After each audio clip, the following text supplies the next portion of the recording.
வணக்கம் நண்பர்களே. நாம எப்பவுமே நாளைக்கு ஆரம்பிக்கலாம், இல்ல இன்னும் கொஞ்ச நேரம் குறைஞ்சதுக்கு இருக்கு, நாம அதுக்கப்புறம் நம்மளோட வேலையை அப்புறமா ஆரம்பிக்கலாம், இல்ல இந்த வாரம் முடியட்டும் அடுத்த வாரத்துல இருந்து நம்ம இதை ஆரம்பிச்சுக்கலாம் இப்படின்னு ஒரு சில முக்கியமான வேலைகளை நம்ம எப்பவுமே தள்ளி போட்டே இருக்கோமா? அப்போ அது சோம்பேறித்தனமும் கிடையவே கிடையாது. இதுக்கு பின்னாடி ஒரு பெரிய சைக்காலஜியே இருக்கு. அதை பத்தி தான் உங்களுக்கு நான் இன்னைக்கு இந்த வீடியோல சொல்ல போறேன். இந்த மாதிரி டெய்லி உங்களுக்கு ஒரு சைக்காலஜிக்கல் ஃபேக்ட்ஸ் வேணும்னா உங்களோட மைண்ட் ஸ்டடீஸை நீங்க லைக் அண்ட் ஃபாலோ பண்ணிட்டு நீங்க அப்படியே சப்ஸ்கிரைப்பும் பண்ணிக்கோங்க.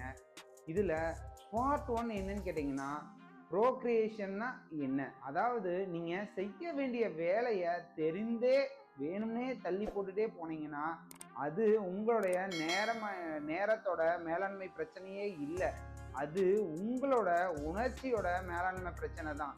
இதனால தான் நீங்க அந்த வேலையை தள்ளி போட்டுக்கிட்டே இருக்கீங்க. இதுல பார்ட் 2 என்னன்னு கேட்டீங்கன்னா, ஏன் நாம தள்ளி போடுகிறோம்? அது ஒருவித தோல்வி பயத்தால கூட நீங்க அந்த மாதிரி செய்யறீங்க. இல்லைன்னா நான் இந்த வேலையை நல்லா செய்வேனா, இல்லைன்னா செய்ய முடியாம போயிருமா அப்படிங்கிற ஒரு நெஞ்சுக்குள்ள மனசுக்குள்ள ஒரு பயம் இருந்துகிட்டே இருக்கு. இதனால கூட நீங்க தள்ளி போடுறீங்க. செகண்ட் இதுல என்னன்னா, நம்ம ஒரு பர்ஃபெக்டா செய்வோமா அப்படிங்கிற ஒரு பயம் நமக்குள்ள இருந்துகிட்டே இருக்கு. நம்ம பர்ஃபெக்டா செய்ய முடியலைன்னா அது என்ன ஆகும்? அப்புறம் அதை ஆரம்பிக்காமையே நாம முடியாமையே போயிருது. இதனாலதான் இந்த ஏக்கத்தினாலதான் நீங்க அந்த வேலையை செய்ய முடியறதே இல்லை. இதுல பார்ட் 3 என்னன்னா, மோட்டிவேஷனுக்காக காத்துட்டு இருக்கிறது. அதாவது எப்பவுமே யாராவது உங்களுக்கு ஒருத்தர் வந்து ஒரு மோட்டிவேஷன் கொடுத்துட்டே இருக்க மாட்டாங்க. நீங்க உங்களோட வேலையை நீங்க தான் செய்யணும். தேவையில்லாம மோட்டிவேஷனுக்கு எதிர்பார்க்காதீங்க. நீங்க ஒரு வேலை செஞ்சதுக்கு அப்புறம் உங்களுக்கு வர்ற மோட்டிவேஷன் வந்து வரும், ஆனா அதுக்கு முன்னாடி வராது.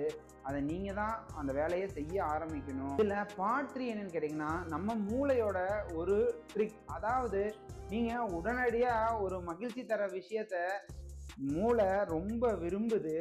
அதனால தான் நீங்க ஒரு சோஷியல் மீடியாவிலையும் ஒரு வீடியோ கேம்ஸ்லையும் ஒரு வீடியோ பார்க்கறதுலையும் சரி, இதில் எல்லாத்தையுமே நீங்கள் தேர்வு செஞ்சு அதை பார்க்க ஆரம்பிக்கிறீங்க. ஏன்னா இந்த மாதிரி பார்க்கும்போது மூளைக்கு வந்து ஒரு புத்துணர்ச்சி கிடைக்குது இல்லை, அதனால அது அந்த மாதிரியே ஒரு விஷயத்த உங்களை தேட வச்சுக்கிட்டே இருக்கு. இதில் பார்ட் 4 என்னன்னு கேட்டிங்கன்னா, இதெல்லாம் எப்படி நாம் மாற்றலாம்? அதாவது ஒரு 5 நிமிடம் நீங்கள் ஒரு விஷயத்த ஆரம்பிக்கணும்னு நீங்கள் ஒரு 5 நிமிடம் ஆரம்பிக்கணும்னு முடிவு பண்ணிட்டு அந்த ரூலை நீங்கள் கொண்டு வந்துட்டீங்கன்னா உடனே அந்த மாதிரி நீங்கள் 5 நிமிஷத்தில் ஆரம்பிச்சிருவீங்க. இதில் அடுத்ததுனா, நீங்கள் ஒரு பெரிய வேலையை ரொம்ப பெருசுன்னு நினச்சிக்கிட்டே அதை செய்ய முடியாமல் இருப்பீங்க. அப்போ என்ன பண்ணுங்கன்னா, அதை சின்னதாக பிரிச்சுக்கிட்டு சின்ன சின்னதாக ஸ்டார்ட் பண்ண ஆரம்பிச்சிங்கன்னா அது பெருசாகவே தெரியாது. இதே மாதிரி நீங்கள் செய்கிற வேலையை அந்த ப்ராக்ரஸை நீங்கள் எப்பவுமே பார்த்துட்டே இருங்க. எப்படியெல்லாம் நம்ம வேலை செய்யலாம் அப்படிங்கிறதெல்லாம் நீங்கள் பார்த்துட்டே இருந்தீங்கன்னா அது உங்களை ரொம்ப அந்த வேலையை செய்ய வைக்கிறதுக்கு உண்டான ப்ராசஸை ஸ்டார்ட் பண்ண வைக்கும். அடுத்தது இதில் நீங்கள் என்ன பண்ணணும்னா, அந்த ப்ராக்ரஸை நீங்கள் கவனிச்சுட்டே வரணும். அதே மாதிரி நீங்கள் பர்ஃபெக்ஷனாக மட்டும் இல்லை, அந்த ப்ராக்ரஸையும் சேர்த்து கவனிக்கணும். இதில் என்ன அடுத்ததாக என்னன்னு பார்த்தீங்கன்னா, நீங்கள் ஒரு டிஸ்ட்ராக்ஷனை குறைக்கணும். இப்போ உங்களுக்கு தேவையில்லாத டிஸ்ட்ராக்ஷன் நிறைய இடத்துல வந்துட்டே இருக்கும், அதெல்லாம் நீங்கள் குறைக்க ஆரம்பிச்சிடணும். இதில் பார்ட் 5 என்னன்னு பார்த்தீங்கன்னா, வெற்றியாளர்கள் என்னென்ன செய்கிறாங்கன்னு உங்களுக்கு தெரியுமா? அதாவது அவங்க மோட்டிவேஷனுக்காக எப்பவுமே காத்திருக்கவே மாட்டாங்க.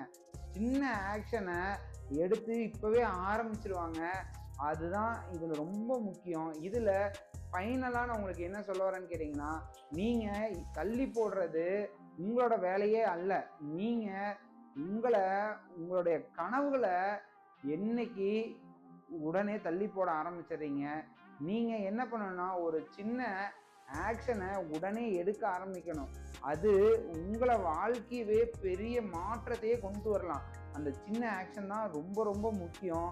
இந்த மாதிரி டெய்லி உங்களுக்கு ஒரு சைக்காலஜிக்கல் ஃபேக்டர்னா உங்களோட மைண்ட் ஸ்டடீஸை நீங்கள் லைக் அண்ட் ஃபாலோ பண்ணிட்டு நீங்கள் அப்படியே சப்ஸ்கிரைப் பண்ணிக்கோங்க. Thank you friends.